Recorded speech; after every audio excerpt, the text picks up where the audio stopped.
বিজয়ী দলের উপর হামলা সহ সুনামগঞ্জের ছাত্রকে ফুটবল খেলায় পরাজিত হয়ে বিজয়ী দলের উপর হামলা সহ শিক্ষা প্রতিষ্ঠান এ ঘটনায় খেলোয়াড় শিক্ষক সহ 27 জন আহত হওয়ায় খবর পাওয়া গেছে। স্থানীয় পৈতৃক হাসপাতালে চিকিৎসা কলেজের হামলায় জাউয়া কলেজের ঘটনা ঘটেছে। পুলিশ ও স্থানীয় সূত্র জানায় শনিবার বিকেলে জাউয়া কলেজ মাঠে অনুষ্ঠিত হয় আন্তঃক্রিয়া ফুটবল টুর্নামেন্ট।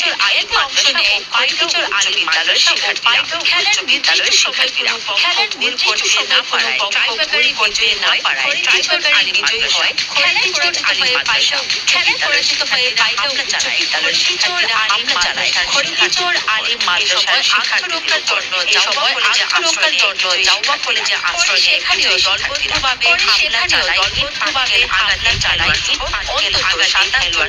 অন্তত 27 ছাড়া হামলায় কলেজের দরজা জানালা সহ খবর পেয়ে জাউয়া বাজার পুলিশ তদন্ত কেন্দ্রে পুলিশ তাৎক্ষণিক ঘটনাস্থলে পৌঁছে এই বিষয়ে খড়িচর সিনিয়র আলী মাদ্রাসার সভাপতি আমাদের শিক্ষার্থীরা নিয়ম মেনে চলছিল কিন্তু শুরু থেকে জয়ী হয় নিশ্চিত করে তারা দেশীয় অস্ত্র দিয়ে হামলা চালায়। তদন্ত বিচারের দাবি জানিয়েছে। বিদ্যালয়ের প্রধান শিক্ষক আবু হেরা জানান খেলায় জয়লাভ করার পর সিনিয়র আলী মাদ্রাসার শিক্ষার্থীরা তাদের দেশের শিক্ষার্থীদের উভয় পক্ষের মধ্যে তবে অশ্লীল ঘটনা ঘটে। দায়িত্বহীনতার অভাবে শিক্ষার্থীদের মধ্যে এমন ঘটনা ঘটেছে। এ ঘটনার সঠিক তদন্ত করে নেওয়ার দাবি জানিয়েছেন